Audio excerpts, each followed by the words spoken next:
मजा में हमारे के तुम हंसा जी घोड़ी का चटनी मलाई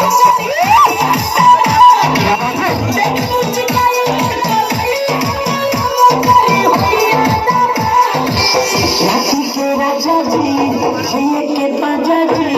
मजा में हमारे के तुम हो सजा जी घोड़ी पर चटनी मलाई